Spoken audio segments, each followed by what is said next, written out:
Oh, yeah, you're good. Oh. What the heck? I told you I started it. No, you didn't. Yes, I did. Oh my gosh. I did not know you guys were here. All right. All right, all right, all right. Let us get started. We saw the real you, the real me looking at my phone. All right, all right. Don't know what that means, but we'll go with it. 1 second, 1 second. All right, we're good. Let's go. Unk, you're clueless. Well, at least I know how to use an apostrophe. Finally, a TNF live again. I know. It's been a bit. And for anybody who asks, yes, I lost my voice. It's that simple. Yeah, I lost my voice. No more need to ask. What happened to my thumb? Oh, I was just fixing something here and I just sliced it. Something dumb. Push-pull legs off chest, back, shoulders, quads, arms, hams. I don't know. I think you're overthinking it. Collab with Yotox anytime he comes down to Houston. Anytime he goes down to Houston. Could you please go into depth about how you'd lower volume on a mini cut, please? So if I'm doing a mini cut and I notice that I'm having a harder time finishing out my session strong, if I was doing 3 sets for an exercise, I do 2. Yep. So what's your camera and mic setup? I don't know. You'd have to ask Tori. What's my current split? So right now I'm mainly running a push-pull leg. And then it just depends on kind of who I'm meeting with, collabing with. Sometimes things will switch up, but push-pull leg is pretty common. Do the abs benefit from stretch-mediated hypertrophy? I don't know. I don't think so. But does that mean that the abs can't work well at longer lengths? Probably not. If it's something that you're hyper fixated on, it's probably not going to be the thing that makes or breaks your abs. Explain Mundy's recent post. I didn't see it. Opinion on retatrutide. Retatrutide is pretty hard to deny. I'm going to be completely honest. It works really well. Seems to have a decent amount of positive health benefits. Retatrutide I use with my enhanced clients. So take that for what it's worth. But retatrutide does definitely work well.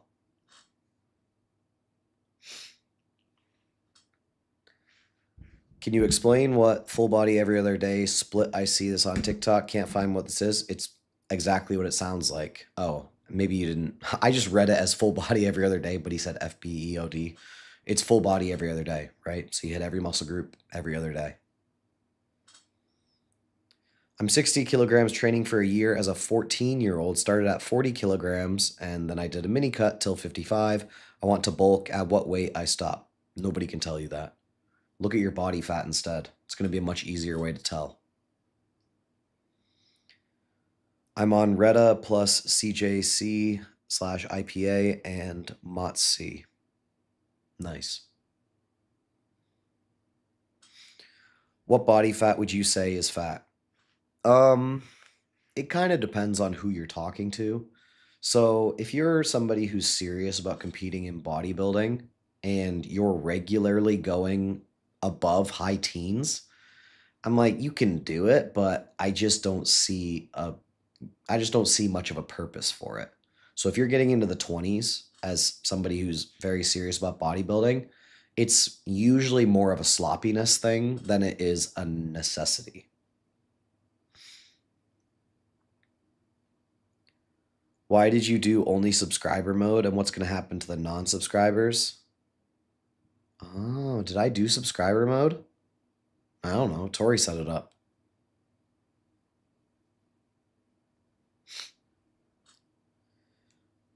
Today is a good day. It is a good day. Struggling in diet. Any advice, please? So typically when people ask me this, it's because they've been dieting for a while. And almost always my advice at that point is take a diet break. Like, unless you have a show that you need to compete in or something very, very specific that you need to be a certain leanness for, just take a break. And then when you're feeling better, when you're getting back to overall feeling normal, which could take a while, it can for a lot of people, then when you have a little bit more motivation, head back in. Do I train forearms? Not really, no. I mean, technically speaking, when you're carrying around pretty heavy weight on a consistent basis, there's going to be some level of forearm training.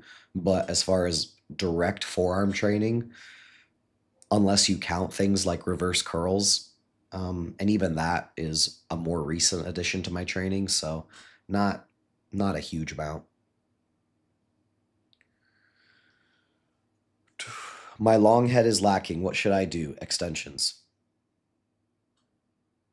Is there a reason for that? As far as training the forearms go, I mean, if you have good forearms, then you probably don't need to train them in order to make them look the way you want. So, like, if you have a body part that's genetically blessed and you don't really, or not even genetically blessed, right? My forearms didn't start off big, but the stronger I got in general, my forearms kind of came along for the ride as I did more and more exercises that required me to hold heavy amounts of weight and move heavy amounts of weight. So going out of my way for forearm work isn't worth it to me at this time, but maybe in the future it will be.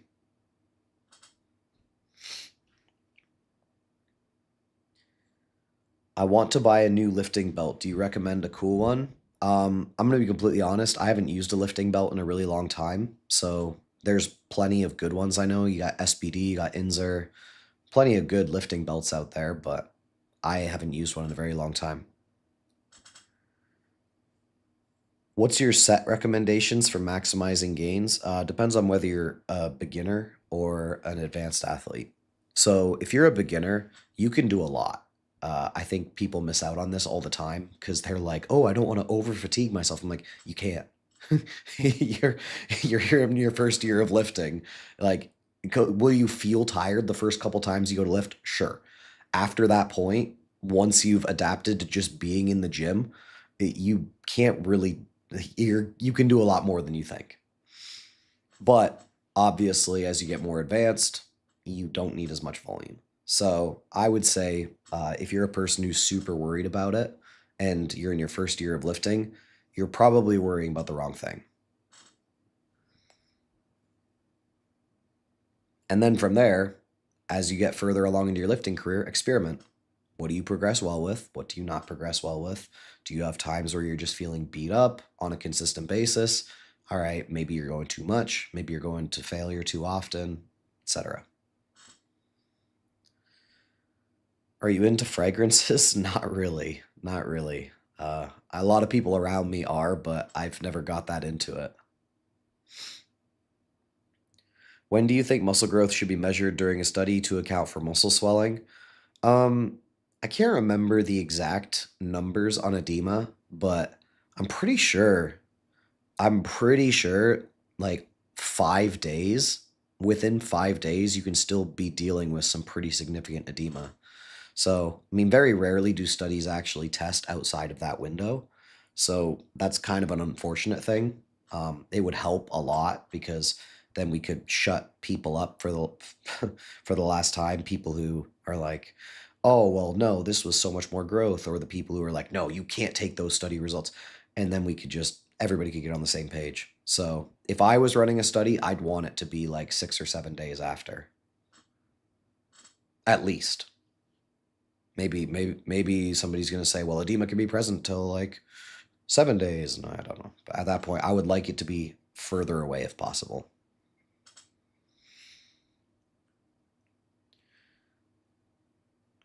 I just started watching my first anime, Death Note. It's a good one too. It's a good one too. So you'll have fun with that. What's your opinion about a mouth guard? So mouth guards are fine. If you want to use it, go ahead. But I think what you're essentially seeing there with those studies where they're like, oh, a mouth guard helped people with, I think it was activation. As far as I know, I think it was being able to activate a little bit harder or a little bit more. Um, Essentially, what you're dealing with there is bracing. So that's really what it is. And you'll find that a lot of good lifters brace without using a mouth guard. So what I would guess happened in that study is you had people who didn't brace and just tried to perform a movement. And then it was like, and then they did the mouth guard, and that automatically caused them to tense up and brace. And then you see additional activation. But if you ever watch a guy like me lift, if you ever watch guys who are pretty advanced lift, like we're bracing without thinking about it, it just happens. So I would guess that that's probably it. Like a lot of people have asked me, they've been like, "Oh, like, if you trained your neck for the last like over the last few years because it seems to have grown?" I'm like, no, it's just literally like when you start doing exercise and you start going hard at it, it's like you brace and you essentially can get the newbie gains of hypertrophy in your neck just from bracing. And I think basically the mouth guard is just simulating a brace. I'm not gonna lie, if you're putting a bunch of emojis alongside to make sure that your question gets read, I'm probably gonna go out of my way to not read your question. I'm just gonna be honest with you. It's because it's very highly annoying. Thoughts on PPL 5 times per week? So you mean like PPL and then you only like you start repeating it, but you only get to PP? And then obviously you start with legs the next week, and like I mean you can do it. It's like I think people have gotten far too caught up with frequency. Not to say that frequency is not important, but I think people have gotten so caught up with it that it's like I can't even imagine not hitting a muscle group twice every single week. I'm like, it'll be okay. It'll be okay.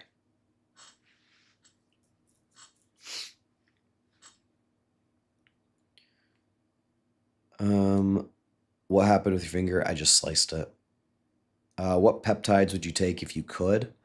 Um, so BPC would probably be one that I would have taken a long time ago just to help with some knee issues.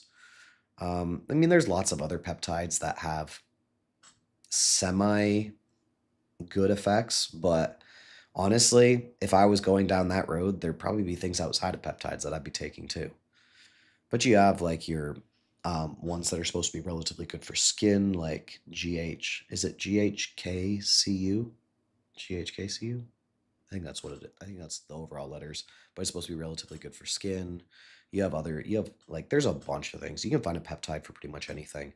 But if I was to go down that route, as far as taking things that aren't allowed in natural competitions, there would be a decent amount of things that aren't peptides that I would be looking into.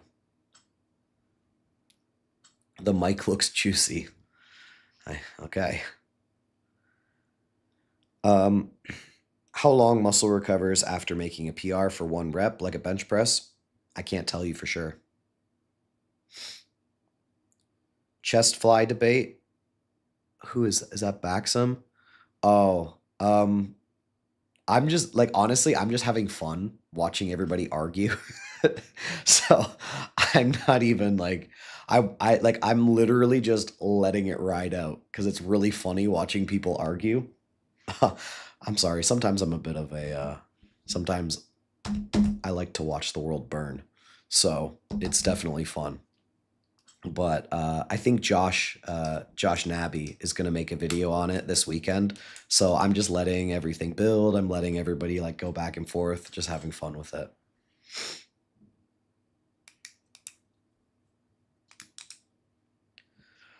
Do you know how to prevent adductor strains from adduction work? Yeah, don't go past your capacity. Same as any other exercise.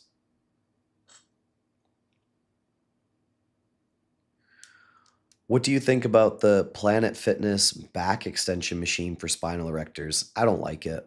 I've tried it before. It's like, so the whole reason that I came up with that spinal erector exercise for you guys was because I noticed every other exercise that's supposed to train the spinal erectors was heavily bringing in the glutes or the hamstrings.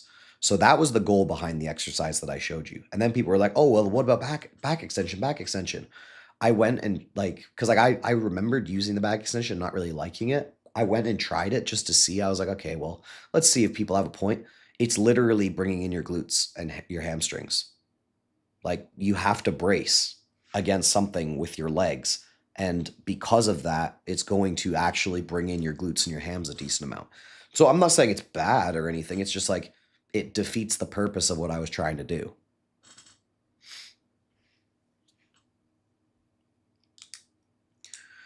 Thank you for content. Added from 170 to 180 kilos on bench during recomp because started training better.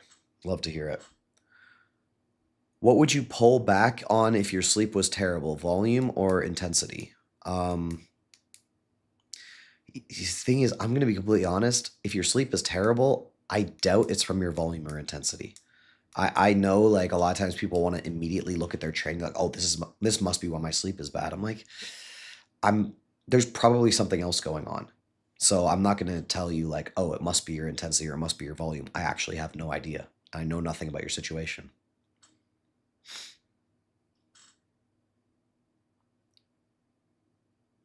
No, like if you have a newborn. What? I am so lost. What is the best natural pre-workout? I mean, what do you mean by natural pre? Most pre-workouts are allowed for natural athletes, if that's what you're asking. If you're a new parent, I still don't understand the question. Like, should I pull back on my volume or intensity because I'm having bad sleep because I have a newborn in the house? I still don't understand the question. It makes no sense.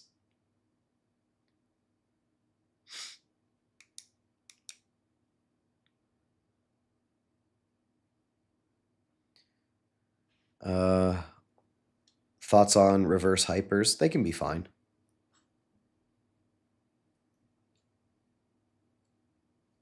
Babies keep you awake.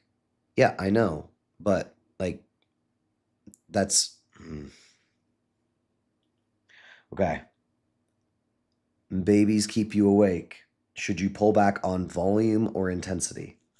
What keeps muscle around? Like what actually builds muscle?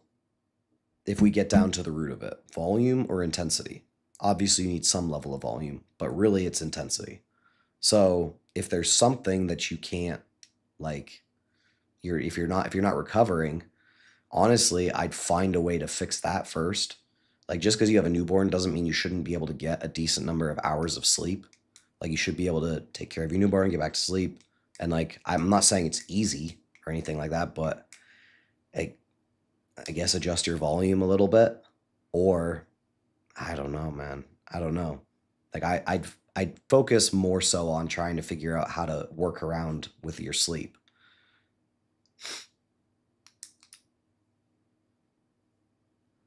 Did you see the Dr. Mike Milo Wolf video about critiques to stretch mediated hypertrophy? I did not. I did not. Who do you have winning the UCL? I'm going to be honest, I haven't been following it all. Is deadlift good for upper traps? No. Not really. Thoughts on Keenan flaps? They're solid.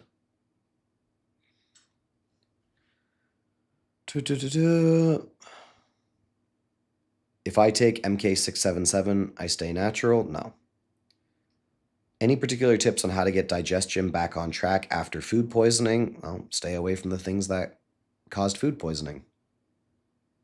Whenever somebody says like how to get back on track after something, I'm like, do what you were doing before. Because you were on track. You're saying the food poisoning caused your digestion to be off track. You don't need to do something super specific to get back on track. You just need to not get food poisoning again.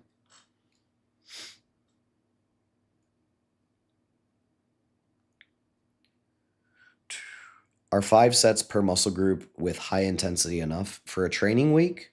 I mean, enough for most people to grow? Yes. Is it going to maximize growth? Probably not. But The problem with the idea behind trying to maximize growth is the minute I say that, people will be like, oh, well, how many sets? I'm like, I don't know the exact number, but I know it's higher than five. And, or I should say, in the vast majority of cases, it's higher than five. And then they're like, oh, well, what's it? And they want to like get like 14 sets with every muscle group, pure isolation, unilateral. I'm like, you're way overthinking it. There is no limit. I think that's a really dumb take. Like that's kind of the take that you saw coming out of a few science-based lifters' mouths, where it's like, oh, well, there's no limit, so do as many as you can and recover from. It's like, okay, first off, there is a limit. Second off, you are going to be ultimately just driving yourself into the ground if you're constantly seeking the absolute upper max of what it is you can recover from. You want to recover well. You don't want to just like get to a point where it's like, oh, I feel like I'm somewhere. Like, you're gonna kill yourself if you do that. Is there a way to increase my total daily energy expenditure without really increasing cardio or going up in weight extremely? So you want to increase your TDEE without increasing activity? Bro, increase your activity. Stop trying to get some magic pill to increase your total daily energy expenditure. Work with your situation. Possible to repurpose your fat to muscle until you get lean? It depends on how fat you are, right? Fat stores a lot of energy.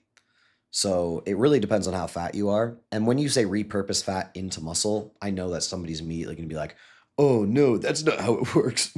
Fat can't turn into muscle. That's not what we're talking about. We're just talking about using the energy from your fat stores in order to continue the process of building muscle. So maybe your weight stays the same, but your fat's going down and your muscle's going up at a similar rate, to the point where your overall weight's staying the same. So you're getting leaner and getting more muscle at the same time.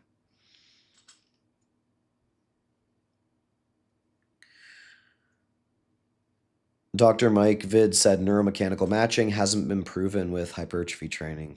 Well, neuromechanical matching is, if we're being completely honest, and I know some people would kill me for saying this, it is a theory, right? Like, it is something that people try to make it the only thing when it comes to building muscle, but you have to understand that I think what's happened is this.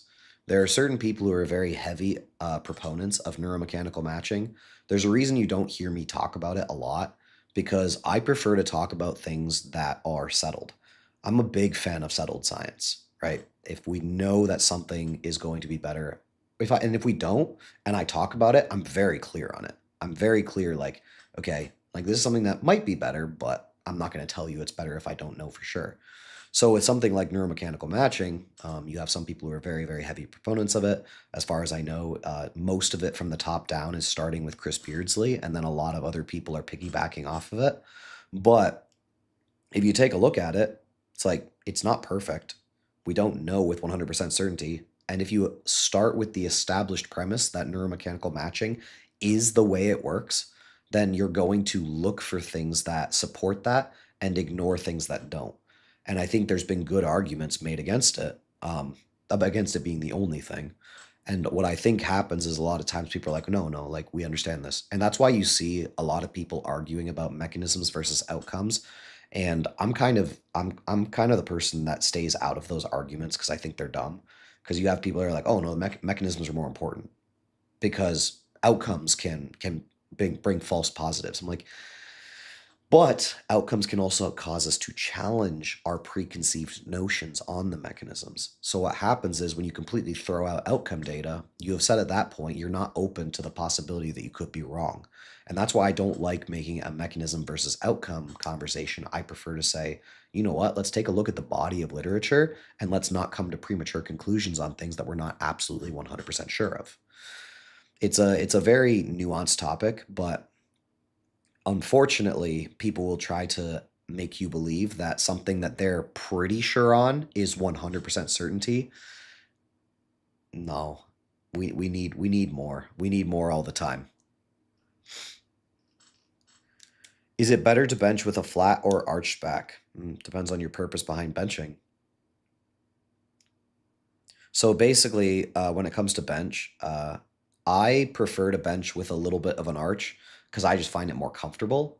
But if we're talking about just pure growth, then obviously being flat is going to allow you to get a little bit more range of motion. And if you're trying to make it a little bit more pec oriented and you're taking and you're arching so high that you can't, that you're putting more stress on the triceps than you are on the chest, or I should say a little bit more relative, then obviously you're missing the purpose behind what you're trying to do the bench press for if you're trying to do the bench press for the chest. Long story short, bench how you want. As long as you progress it, you should be fine. But if you're purposely trying to get more chest involvement, then not taking a super exaggerated arch would probably make more sense. Why doesn't the body use gluconeogenesis during recomp and use more fats, especially when protein income is very high? I mean, the body does do gluconeogenesis while you're cutting. Does anybody argue that? I'd be very interested as to if there's a conversation going on that I'm not aware of where people say gluconeogenesis is not happening while you're cutting and your protein is high. I'd be very interested to see that.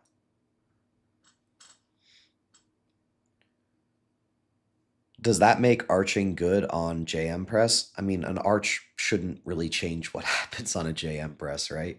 A JM press, or at least the hybrid version that most of you guys are doing, which is the one that I like, where it's coming down to here. If you're arching, it's like, okay, you're arching, but the arch is mainly pushing your sternum forward, not your upper chest. So if you're touching down to here, the arch, it's like, it's not like, other than you feeling more stable, shouldn't really do anything. Do you think some people try maximizing and end up minimizing? 100%. Unfortunately, I see a lot of people who are very, very new to the gym who are trying to copy some of their favorite creators, and I just watch their workouts, and I'm honestly just shaking my head. I'm like, it's bad. It's really bad. They're trying to get hyper niche, and when they try to get hyper niche, one, they hop from exercise to exercise, program to program, and two, they're not even like stable in what they're doing. Like they're trying to seek out such a perfect exercise that they sacrifice all stability.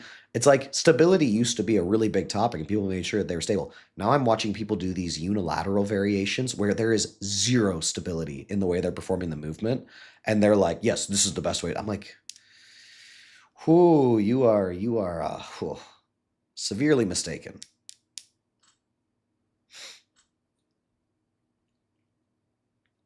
My gym buddy started doing 30 reps for 4 sets of wrist curls with 3 and 5 kilogram dumbbells because Dr. Mike said it doesn't have a big enough range of motion, so you need more reps. What on earth does not having a big enough range of motion have to do with needing more reps? That doesn't make any sense. Are eccentrics vaulted? Saw some science-based dudes say this. No. Nope.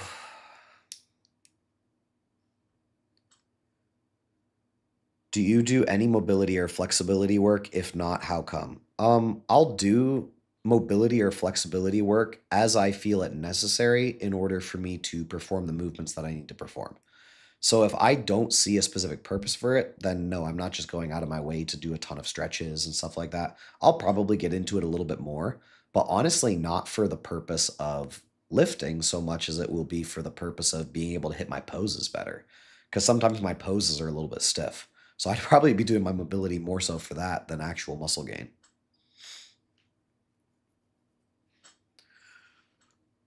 Is 175 pounds ripped, like sub 10% body fat, possible or achievable naturally at a height of 170 centimeters? Somebody convert that into freedom units. 170 centimeters, what is that, like 5'8"? Something like that. But I think it's around that, and that would be possible for somebody who's pretty good at muscle building, yeah. It's definitely not 5'10".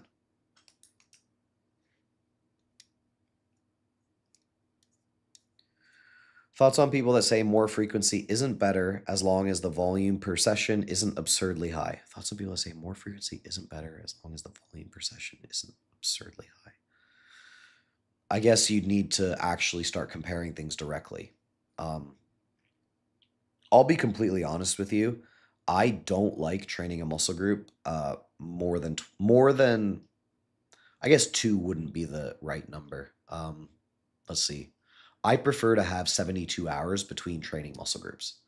I just find that I'm more consistently recovered well and have better performance when I have about 72 hours before a previous session where I hit that muscle group hard. Could that have something to do with the way that I'm training? Sure, but I prefer about 72 hours. So because of that, me training every other day is probably not the best suited for my overall goals and how I feel while I train. But hey, if you like it, if it works well for you, don't feel like I'm saying you can't do it. You absolutely can. And people do. Like, it's like people clearly have done it and gotten good results with it. Why are you natty? Just why? WTF? I mean, the real reason initially was because I was terrified of drugs.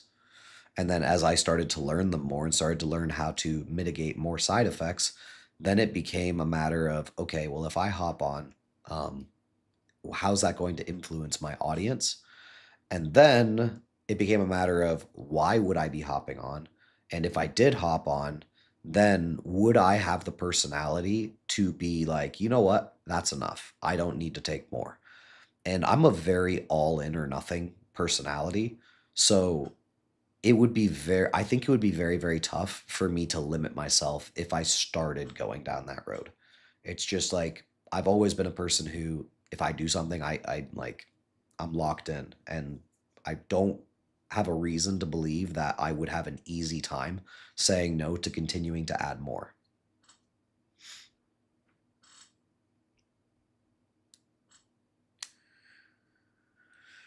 Have I ever taken peptides? No. And whether I think they're natural or not, it makes no difference, right? I go based off of what is allowed within natural organizations. So what I believe is natural or not makes no difference.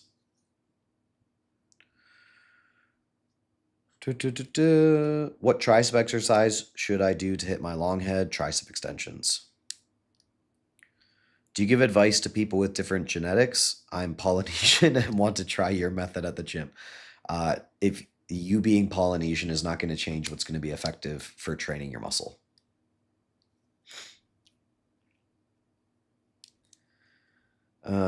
Is it true that advanced lifters don't benefit from stretch-mediated hypertrophy? I think that people have made very quick conclusions to say that that's a certainty. I'm not going to say that it's a 100% certainty. I understand the argument for it, but unfortunately what happens is there's also a difference between stretch-mediated hypertrophy and training muscle groups at length. They're not the exact same thing, right? So stretch-mediated hypertrophy is a very specific adaptation, which is adding sarcomeres in a series. So what's happened is people are like, oh, well, you can only do that for so long before it taps out, essentially. So advanced lifters would not be benefiting from stretch-mediated hypertrophy. So what people have done is they've taken and run with that to say, okay, well, then advanced lifters shouldn't be training muscle groups at longer lengths. Doesn't really make sense. Maybe do some stretching. You'll have your stretch-mediated hypertrophy adaptations. However, I think that's only a small portion of the pie, and to completely throw out the idea that advanced lifters should train muscle groups at longer lengths as a general principle, like should have some level of that, I think is short-sighted. And I think we would need more to 100% rule out the fact that sometimes training muscle group at a longer length, I mean, and honestly, probably in a lot of cases, could be a good thing.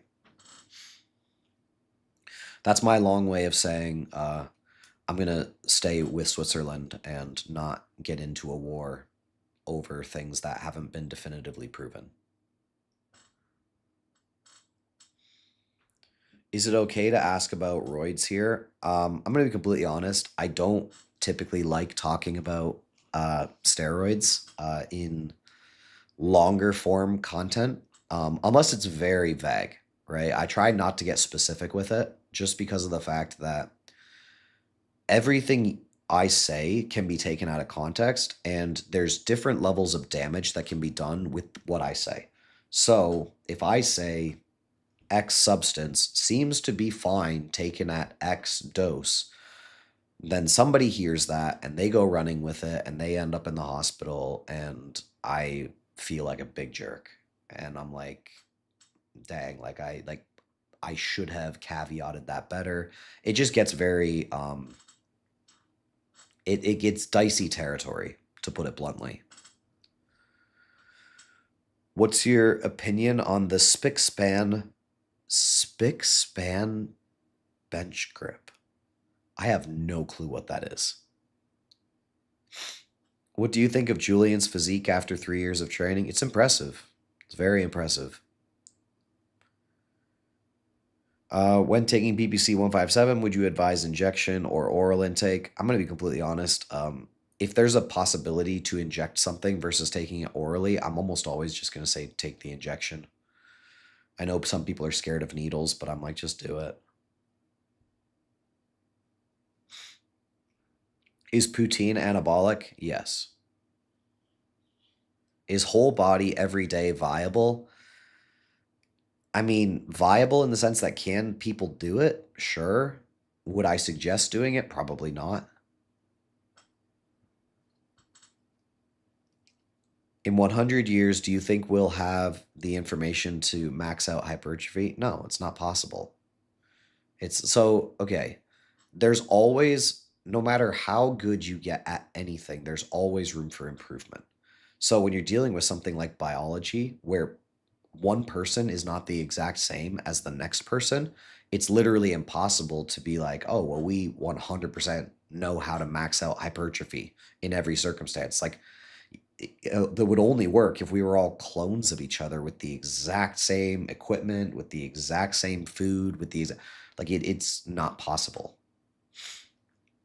Now, that doesn't mean we can't get close, which I would say, at least with the current, the main difference maker between now and 100 years from now as to how we can build the most muscle will certainly, with 100% certainty, be drug related, not training related.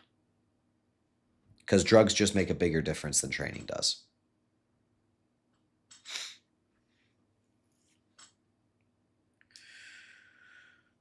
Did you watch anything as a kid that got you passionate for bodybuilding? Honestly, I wasn't really passionate about bodybuilding as a kid, so no.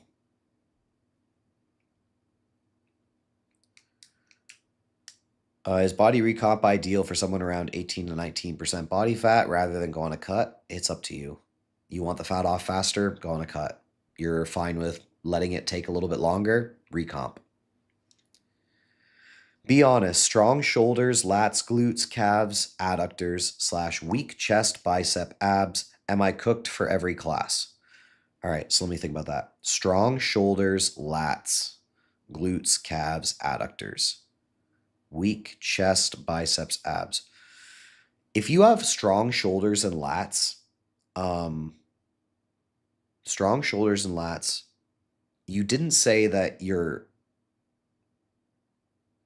okay, and you didn't say that your quads and your hamstrings are weak. You could probably do pretty well in classic, like classic or men's physique. I get like I know you're saying abs, but a lot of times people mistake having bad abs for just, I don't know, not being lean enough. So it's kind of hard for me to say, because I would guess that part of the reason why you think your abs are weak is likely because you're carrying a little bit too much body fat to know for sure. That's not with 100% certainty, but I would guess that that's probably the case. Like, I have a guy right now who I'm working with. If you want to go, you can look him up while you're watching this. His name is, he goes on Instagram by PJ Vicentine Jr. And if you see him in the off season, he does not look like he could be capable of competing in classic physique for like his midsection. It's like he's got a very blocky midsection and his abs aren't perfect. And like, you would look at him in the off season, you'd be like, oh yeah, you can't compete classic. And then, I mean, he won his last show in the classic division. He's going to nationals here in a little bit, and he'll probably be pretty solid because as long as he was able to get lean enough and pull a decent vacuum, he can still do well in that category. Now he will be held back a little bit, but you'd be surprised at how well some people can do as long as they can pull a vacuum decently and get lean enough. Last YouTube video was fire. Appreciate that. Trying to get more YouTube content out to you guys over the last little while. Well, actually, let's see where we're at. Dude, we've been cranking YouTube content for the last little while. We're at 129,557 subscribers. Not bad. Not bad. I was at like, I don't know, like 20,000 subscribers. I think around a year ago, maybe less than a year ago. It's been pretty good. Is 3 sets to failure good? It depends on the context. So, I mean, yeah, that can be good, but it can also be not that good, just depending on the context of the conversation. What content coming up? I'll be doing some content with Michael actually here soon. Not Michael Smoke. I know that's immediately who you guys would envision. So the guy who goes by Booney Badger, we'll be getting a workout in together. He seems like a pretty good guy. Some people have good. Let's just say some people are better conversationally than others, and I think he'd be a guy who would be pretty entertaining for you guys to watch me go back and forth with. But we'll see. There's gonna be some other videos that are just on random topics that I'll be talking about. Actually, if you guys want to drop some YouTube content ideas that you'd like to see me speak on, stuff that's a little bit more just like talking in general about, let me know. And like, I mean, as long as it's something that seems like a lot of people would want to see it, I'll make videos on it. Hey, thank you for the dollar, or I don't know what A before the dollar sign means, but thank you, Aku. Hair looking good? Appreciate it. Somebody asked a question that I meant to answer. I missed it. Do you watch any female bodybuilding? No, it's just not interesting to me. I prefer watching the guys oiled up to the women. The guys are more interesting. Now, I find female bodybuilding kind of boring, to be completely honest. It's just not, like, I don't know. To me, it's just boring. Like, can I see like a female Olympian who's built a crap ton of muscle and is shredded and be like, holy crap, like that's crazy? Yeah. But as far as like watching the competitions being like, oh yeah, I'm gonna root for this person over this person, it's just boring in my opinion.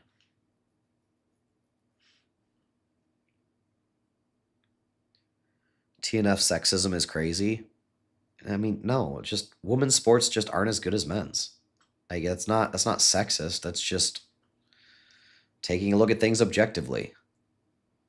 The WNBA, like they're asking to be paid what they should, and I'm like, oh, okay, so you want pay decreases? Like that's really what we're looking at. People just aren't interested.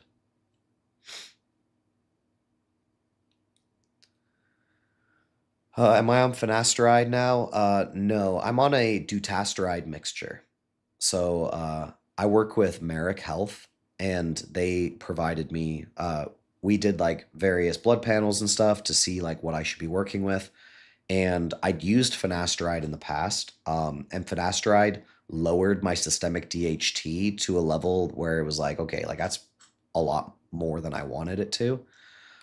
So they put me on a different one, which is a mixture of dutasteride and a couple different things.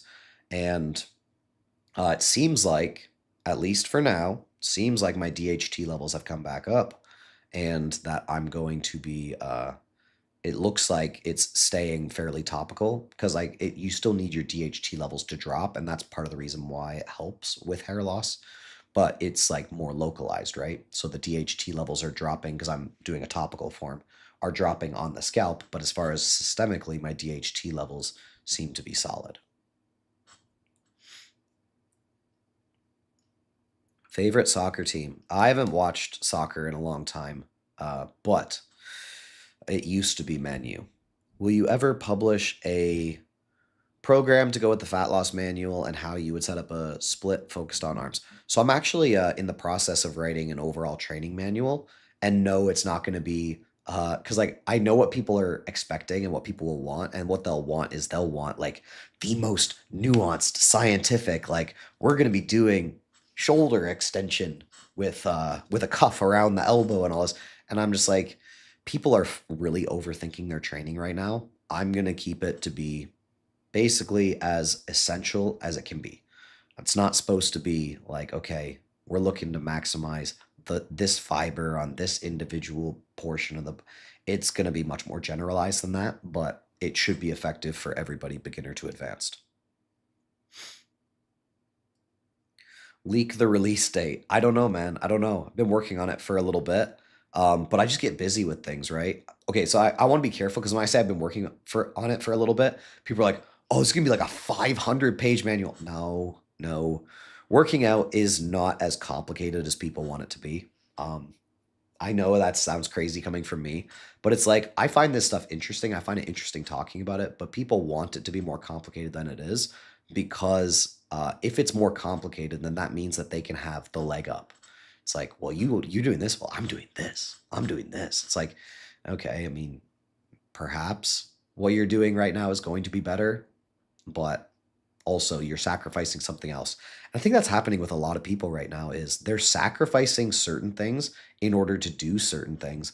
And I'm like, okay, so right now you're telling me that you think that setting up, going through all the setup and everything else in order to do 4 different exercises for the same body part in order to bias different regions of that body part is worth it overall relative to picking 1 or 2 of those and going hard at them and just progressing those over time.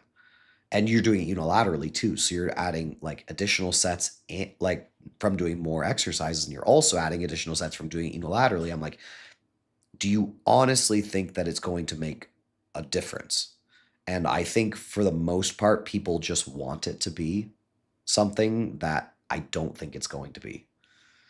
That's my personal take on that, but that is not me saying don't think about your training. That is just me saying a lot of people right now are overthinking their training. I've lost 40 pounds since March just getting 10K steps and trading. Trading? Like day trading? Guys, these are my wife's notes on day trading so far. She wants to learn how to day trade. So these are her notes on day trading so far.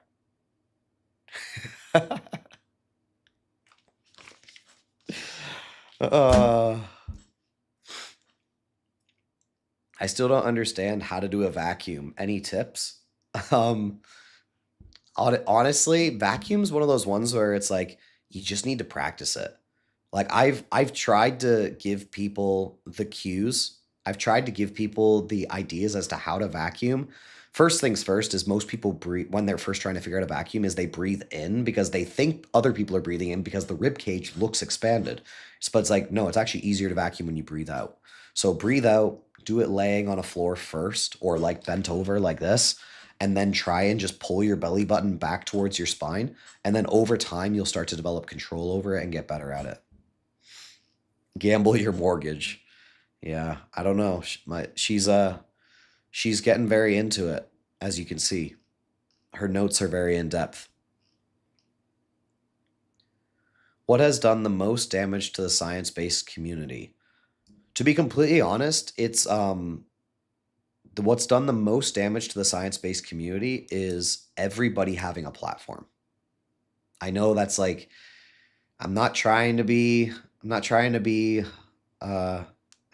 what do you call it? What's the name I'm looking for? Oh my gosh.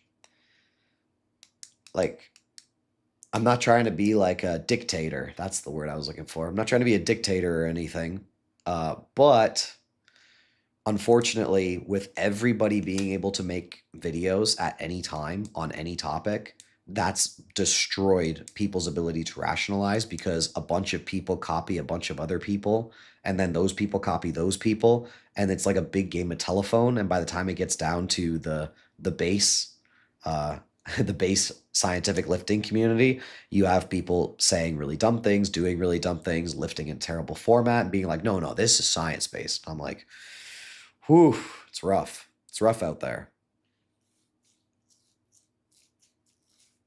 And then telling other people who are 10 times their size that they're stupid for not doing what they're doing. And I'm like, all right, bud.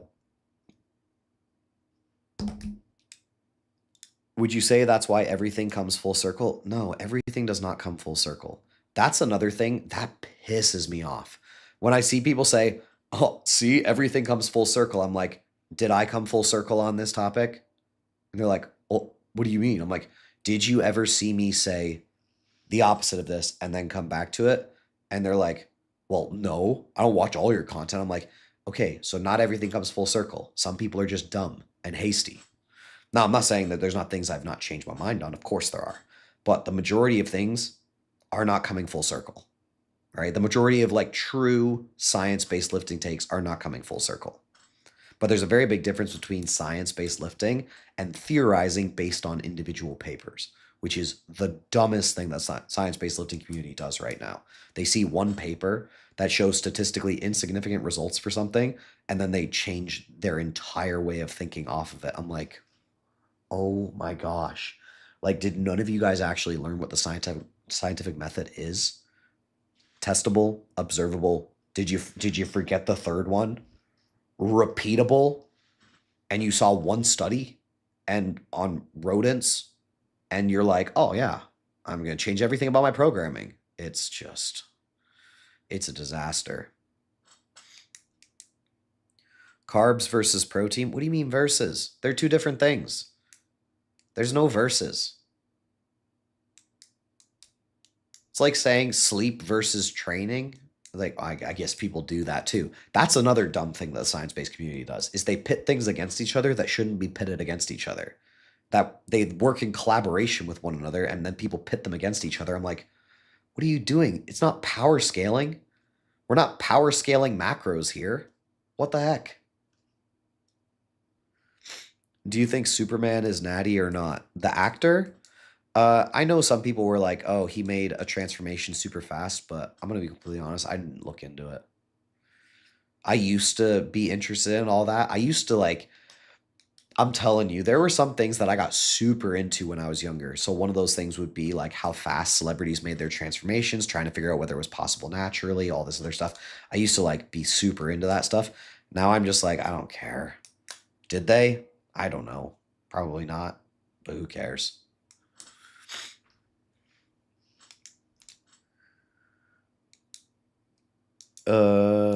Thanks, TNF. Arm day is not dumb. You're welcome. Has Yo ever made you more tapped into something? Good question. What things has Yo brought up that, because like I know there's been like at least one or two things that Yo said where I've been like, huh, it's actually a pretty good idea, and like I've implemented it. Let me see, what would it be? Shoot, there was something. Oh, seatbelt on leg curls. No, not seatbelt in general. I was using a seatbelt long time before that. But seatbelt on leg curls was one that I didn't expect to be legitimately good. So that's one.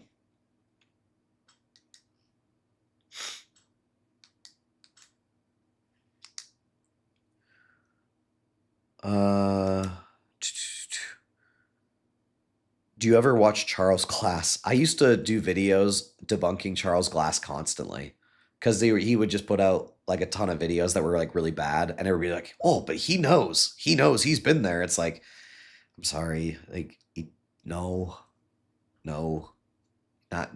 his knowledge is not great, but that doesn't mean that you don't. I think sometimes what happens is one of the issues that you'll see with the science-based lifting community, one of the things that drives me absolutely insane is somebody who's a bro will be like, dude, this is amazing because look at the time under tension, look at all this. They'll start using terminology that the science-based lifting community is like, oh, well, that's stupid terminology. But if you actually pay attention to what the bros are going for, even if they don't explain it properly, a lot of the times they'll have figured stuff out pretty well, and how things work, even if they can't explain it properly. And then they'll get blown off because their explanation isn't great. And I'm like, dude, like you can learn stuff from people who are from the 90s who didn't understand all the terminology that we do today or like understand the exact reasoning things happened. It's like they saw something was working pretty well and they used it. Just because they couldn't explain it or flesh it out fully doesn't mean that the exercise itself or what they're doing with it is a bad idea. And that's a very frustrating one because I'll see people, they'll start laughing. I'm like, bro, in 50 years, you're going to take a look at half of the things that we talk about right now. And people then are going to be like, wow, those guys knew nothing. That was stupid. How did they think that? It's so obvious. It's really dumb. Do I like static holds for leg extensions? Not really. I don't like static holds for basically anything. So as far as like isometrics, I hate isometrics. The only time I like isometrics is when you don't have equipment available to you. There's a very specific reason for that. Because there is a very strong feedback loop in your head when you're actually capable of budging a weight. So if you're doing an isometric, you're incapable of budging the weight and you're just purposely trying to internally cue as hard as you possibly can in order to make it, obviously not internally, there's still external resistance, but you know what I mean? Like you're trying to just push as hard as you can, but the weight itself isn't actually moving. It's very, very hard for people to even if you think you are, it's very, very hard to self-motivate to the same level as it is when you're actually moving the weight itself. So in theory, could isometrics work well? Yes, but I would never opt for an isometric over an actual movement.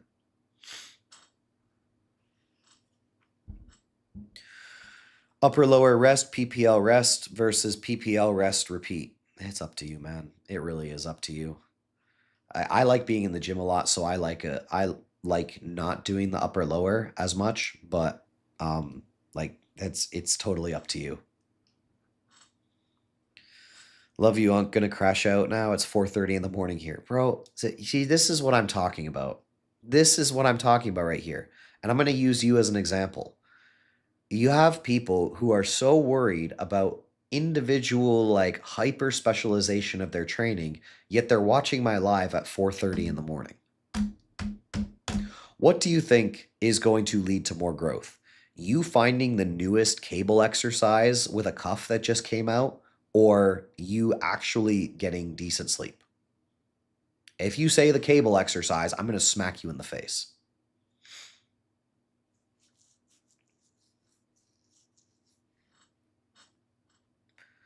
How to lower libido during cycle? Ooh, that's a good question. Honestly, I don't know, but I have seen people say that it's problematic for them, where they're working through a cycle of some sort and their libido is just almost distracting. So as far as how to lower it, I can't give you, I don't know exact, I'm sure there's somebody else who's dealt with it to a point where they actually had to alleviate it somehow, but sorry, I don't know the answer to that. Mundy says seatbelt is useless in a leg curl. Any thoughts? Mundy says lots of things are useless. So Mundy is me just further over, right? So you have people, you could say, I guess you're people like Keenan, guys like that, who are trying to maximize every single possible aspect that they possibly could in every single, and they get like super ridiculously hyper specific.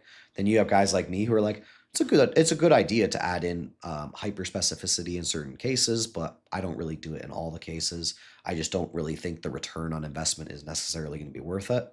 Or if there's going to be any return, which we obviously don't know yet, which I would argue in a lot of cases there isn't. And then you have guys like Mundy, who's over here, where Mundy's like, bro, just lift, right? So Mundy likes the overall, he likes like taking a look at the science, understanding the science, but he's very much a dude, like I know this works, so why would I not just do it?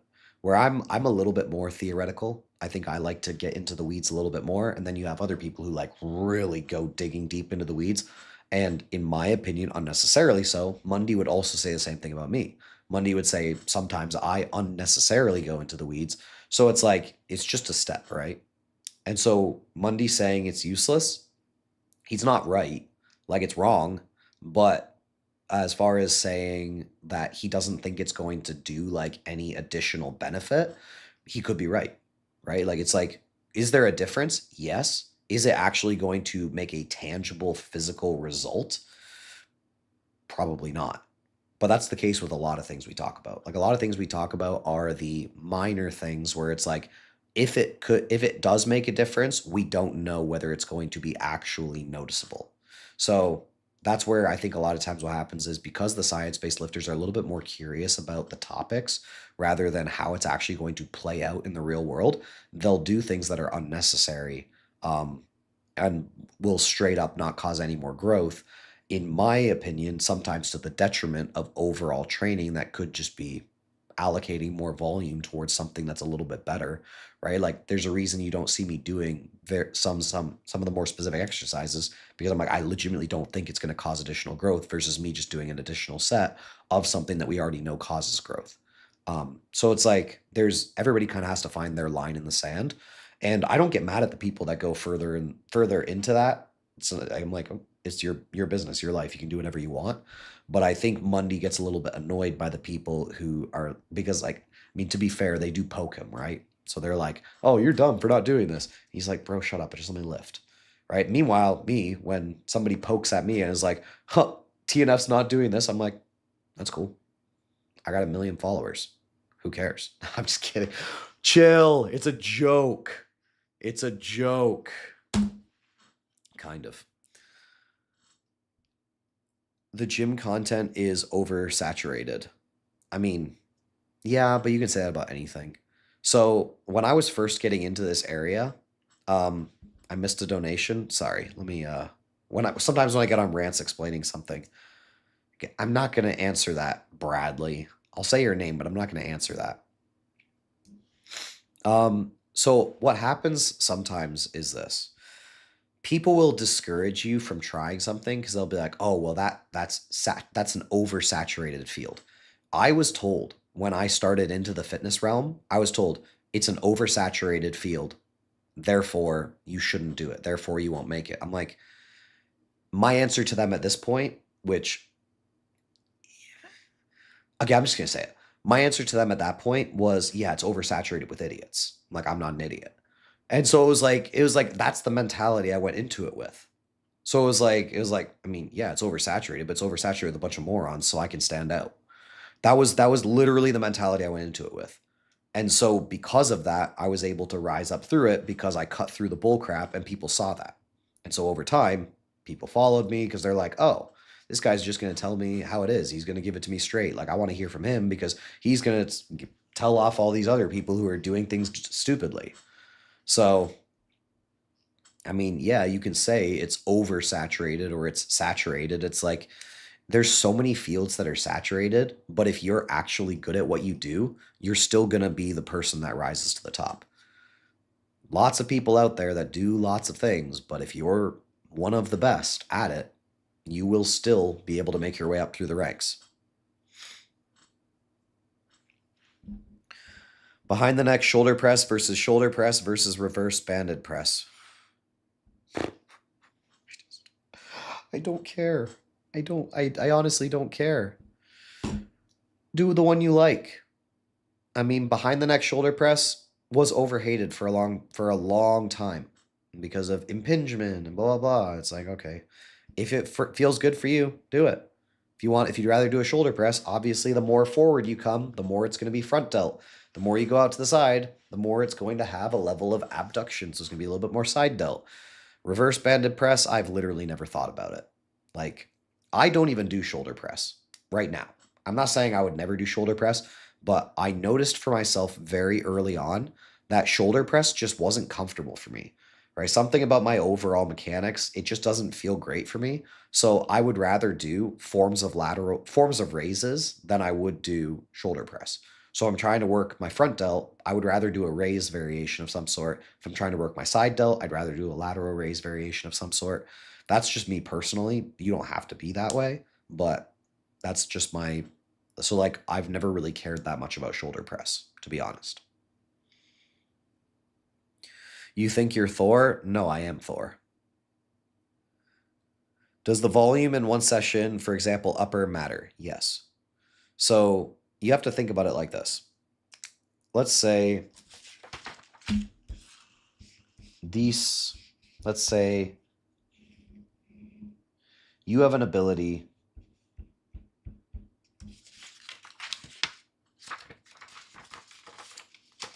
those notes aren't relevant to you. Let's say you have the ability to output overall this much in your session and to do it effectively. At first, your session's going to start off going super well. It's going to be super high effort. You're going to be like mentally in it, physically in it. And then what's going to happen is you're going to take and this is going to happen. So the real question isn't, is there going to be a leveling off? The real question should be this. Is it worth it for you to go all the way to here when that could hinder what has to come next time you go to hit those muscle groups? Whether that's going to hinder your ability to output as much as you want to in your next session. Or should you stop somewhere closer to this X right here, because you know that if you're going and doing those marginal gains that you could possibly get in that individual session, that's going to hinder your overall ability to recover for the next session and the session after that. And now you're just driving yourself into the ground. Use the whiteboard. It's all the way over there. It's all the way over there. Oh, dang it. I just stabbed myself with the pen. Why is everybody saying balls? Top 5 favorite personal bodybuilders. Ooh, good question. Good question. I always hate when people ask me for like my number 1. So this should be actually pretty easy. Because we're talking all time, right? So all time, C-Bum, like he's just done so much for the sport. He's impacted it so greatly, and obviously has an incredible physique. Who wouldn't want to look like that? So also seems like a super nice guy. Phil Heath scrapes in just because of the fact that I think that at his best, his physique was so cool that I gotta let him in, but he'd be like on the lower echelon of this top 5 because I don't necessarily like his overall, like, and this is obviously comparing him to like other greats. So it's like, I would say like if you had to like mix the personality / the bodybuilder side of things, I'll still put him up there. Next is Dorian. Love Dorian. I think his conditioning was just next level. He always brought it in that sense, and it didn't really matter what he had going against him from an overall symmetry standpoint or stuff like that. He's like, bro, I can get huge and I can get lean. I'm going to beat you anyways. Love that, right? Obviously also trained super, super hard. So Dorian makes it into that. And then Ronnie, obviously. Ronnie Coleman was just crazy good. Like, what are you going to say? He's the king. And who would my other one be? This is where it gets tough for me, because there's a lot of people who are current, but it's like the current bodybuilders, I don't want to view it through rose-colored lenses because they're current bodybuilders. So I don't think anybody in the modern era I should really put in this list. So probably my next one would be Jay. I think Jay just seems like a super down-to-earth guy. Everybody I've talked to who talks about their interactions with Jay and like how he is as a person has been like, he seems like a guy who's really like doing what he can to uplift others and for the sport. So obviously incredible physique too, but Jay would be up there for me. Keon long-term, See, that's where it's like tough because like long term, Keon will probably be one of my favorite bodybuilders. Will probably make it into my top 5 of all time. But right now, can't put him in there yet. I would say give it about 5 years, and I would guess that he'll probably be in my top 5. Would training with 2 RIR be optimal if I'm Somali?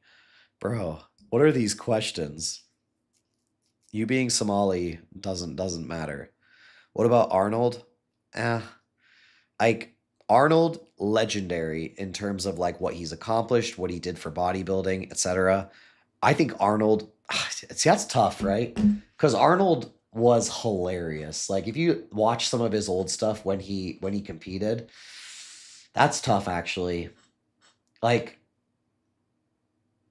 I think the only thing that would be holding Arnold back at the moment is, so you know how I said like I've heard from people that have spent time around, like hung out with, gotten to interact with Jay, how they're like they basically like can't say enough good things about him.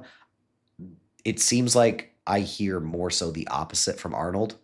Um, not saying like it could just be him being annoyed because the paparazzi's around all the time, and that's a very real possibility. I'm sure like the spotlight he's in makes it very difficult to be pleasant all the time.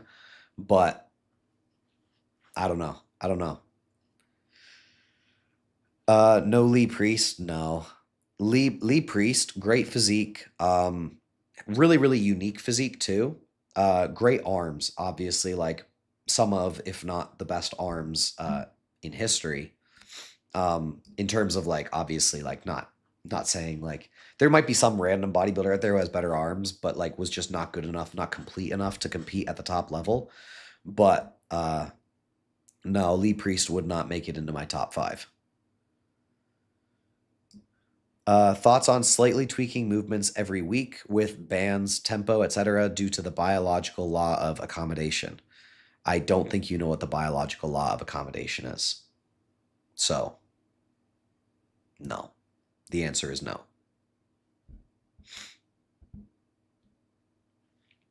If I'm not sweating, am I still not pushing hard enough? Sweat and your actual ability to grow have almost no correlation with each other.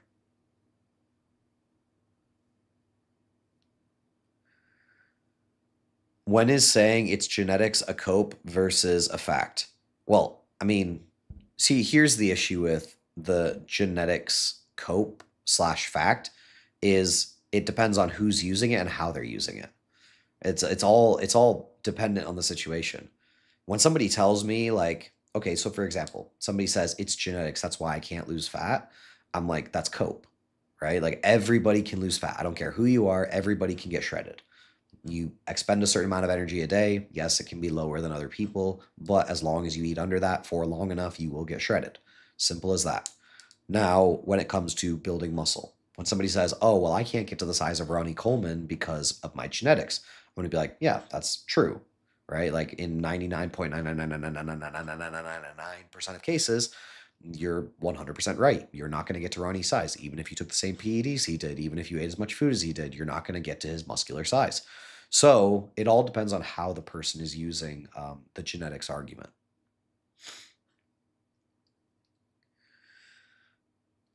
For the science-based guys who stay small, it's cope. I mean, it really depends on how it's being used. So it's like it all depends on how people are using it.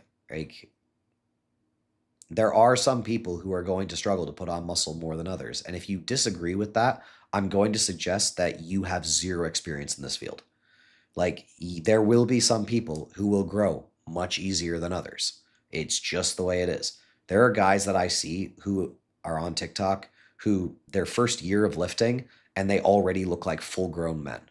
It's like that obviously is a genetic advantage, right? There's nothing they could have done. There's nothing that was like hyper good about their training compared to everybody else that made it so that they got to be 190 to 200 pounds lean at 5'8" or 5'9" within 8 months of lifting, right? Like it's just not the way it works. I'm not gonna lie, Debo. I'm not gonna answer that question. I think you're being a bit of a butt. So I'm not going to answer that. Meant to say every 3 weeks, typo. Would this only apply for strength gains or as well as hypertrophy? It doesn't apply to either. So this is a thing that people really, really miss out on and don't understand. There's like this whole like law of accommodation or like, oh, you need to switch it up so it doesn't become, it's all mental, right? Like when you say like, oh, well, I needed to switch my exercises because they became stale. If you say that it's because the exercise became stale, that's a mental block. That's not a physical thing. So no, you do not need to switch your exercises, especially not every 3 weeks, right? It's just not necessary. Do peptides revoke your natty card? Yes. But if you're not competing, who cares? What do you think about Rubiel Mosquera? Rubiel Mosquera is super, super interesting. One of the more unique physiques on the planet because his legs are so big compared to his upper. Yes, he has a great upper, right? If he had smaller legs and the same upper, he'd probably still be a pro. But his legs are so disproportionately large that it almost creates a bit of a freak look when he steps on stage. And he'll always kind of, in my opinion, Rubiel will always kind of be in that top 20 to 30 conversation just because he does have that freak factor. But he will never, at least in my opinion, I don't think he will ever be able to break into like a top 1, 2, 3 Mr. Olympia spot just because his shape is too awkward, right? And no matter how you spin it, there's still a level of aesthetics that go into open bodybuilding. So his upper doesn't, it can't hold up against the biggest guys. His lower obviously can, but even his lower still struggles because of the fact that it's not a pretty look, right? So you have guys, I'll give you an example. Ronnie Coleman. Ronnie Coleman's legs were massive, but if you took a look at them, they had great lines. They had great separation. Like the rectus femoris, like really stood out from the vastus muscles. So you have a guy there who has huge quads, but they also had really, really nice shape. You take a guy like Rubiel Mosquera, he has huge quads, but it's his lines kind of blur together. He doesn't really get that like nice little that those nice extra details that other competitors do. So I just don't think that he'll ever be able to break into that real upper echelon when it comes to open bodybuilding. But obviously still a fantastic competitor. Uh thought what is going on right now? Thoughts on Scotty Fitness going crazy. I have not seen anything about that. I'm going to be completely honest. I'm not up to date on the T. So, do you think we should train neck? Do you want your neck to be bigger? Then train it. What do you do once you maxed a machine unilaterally? It depends on the machine. Depends on why you maxed it out unilaterally. Like I'll see people be like, "Oh, I maxed out a machine unilaterally," and I'll look at their form. I'm like, your form's terrible, right? Fix your form. Then say you maxed it out. You're doing 4 reps. All right, do 5 reps. Do 6 reps, right? You still have a lot of time on that machine. So, video with Atlas Power shrugged when? I mean, he's free to reach out if he wants to. I think we disagree on a decent number of things, but I really don't care. Like I think sometimes people they expect, I think because they've made hypertrophy their life, like and they've made it something that is so near and dear to their heart, they assume that everybody else views it the same way. I enjoy hypertrophy. It has no bearing on what I think of somebody as a person at all.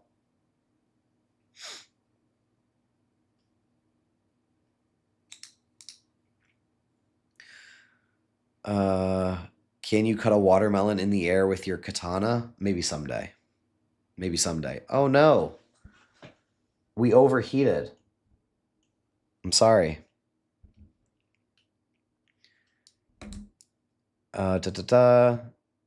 been lifting for 5 years. I recently went to lower volume, 2 to 3 sets instead of 3 to 4, and higher intensity. I feel less body fatigue throughout the week, getting better pump. Is this chasing the pump still go to failure? No, I mean, you're not chasing the pump. Just because you're getting a better pump doesn't mean you're chasing the pump. Yeah, sorry guys, the aura went a little bit too crazy. What's the primary reason that weight fluctuates when losing weight? Poop and water. Poop and water. Did you hear about Ozzy Osbourne? I did. I'm going to be completely honest with you, though. I could not pick Ozzy Osbourne out of a lineup. I did not follow him very closely, but I do wish his family the best.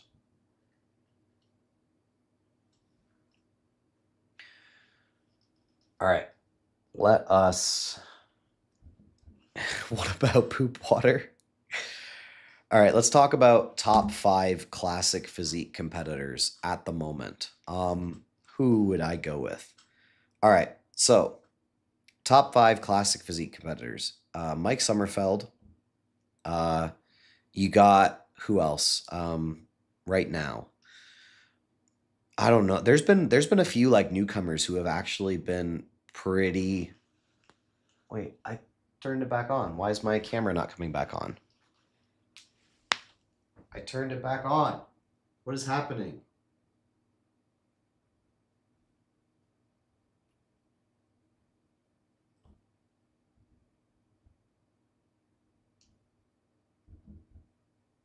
Come back. All right. Just call Tori. Yes, my tech person is busy right now. Okay, so we got Mike Sommerfeld. Obviously, you're going to have a couple guys who have been around for a while. So you're going to have guys like, what's his face? Ramon. You're going to have Urs. But there's a few newcomers who I think are looking pretty darn decent. Like Niall is looking really good. So Niall will be solid. You've got guys like, what's his name? Matt, what's his last name? Shoot. Logan, I will be interesting because Logan obviously did well before, but I don't know if he'll be big enough in certain areas to compete. You obviously have guys like Terrence, and then you got Hosama. So it's going to be interesting. I would say those are probably the people I'm on the lookout for the most right now. Maybe there's some Grego, that's what it was. So maybe there's some other people I'm missing. But I would say those are the people who are currently standing out in the front of my mind at the moment. Grego top 4 at the O. Be pretty crazy. I don't know if he is quite there yet, but we'll see. Your thoughts on water fasting for a week? I mean, I wouldn't personally do it, but feel free.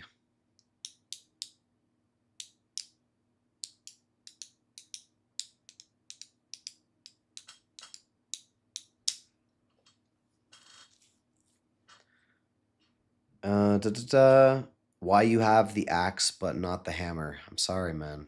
I'm sorry. Just the axe was in the store, so I bought it.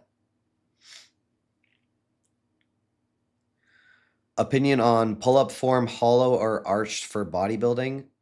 So honestly, it really doesn't matter too much as long as you're not overarching.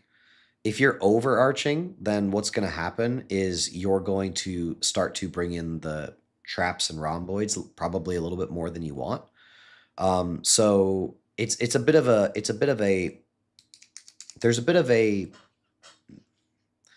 I'm not going to say like one's better necessarily than the other, but they're slightly different. Truly frontal plane pulling, I don't think is as ideal as people think it is. Because the more I thought through it, the more I took a look at what was happening when you do fully frontal plane pulling is when you do fully frontal plane pulls, the pecs want to hop in and get involved. Whereas when you have an ever so slight motion backwards to go along with the frontal plane pull, then you're going to you're going to look at something that's a little bit more lat oriented. Bro, I need to hop off. The temperature is just, it's too hot, man.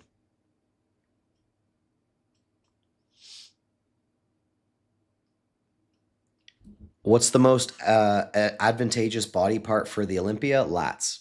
Every time it's lats. No matter what anybody tells you, lats matter more to being in the Olympia than any other muscle group.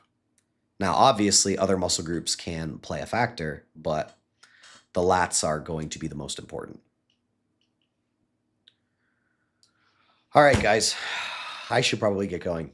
We've been here for a while now, but if you guys need anything from me, obviously I have everything in my link tree, whether it is supplements. I'm going to be completely honest. I have not really been taking on clients recently. So if it's coaching, you should probably find somebody else at the moment. Long wait list, and I've been very busy with other things. So if you guys need anything else from me, it's all over there. But as always, oh my gosh, you guys make some of the darndest comments. But as always, love you guys, appreciate you guys. TNF out. Wait. Now TNF.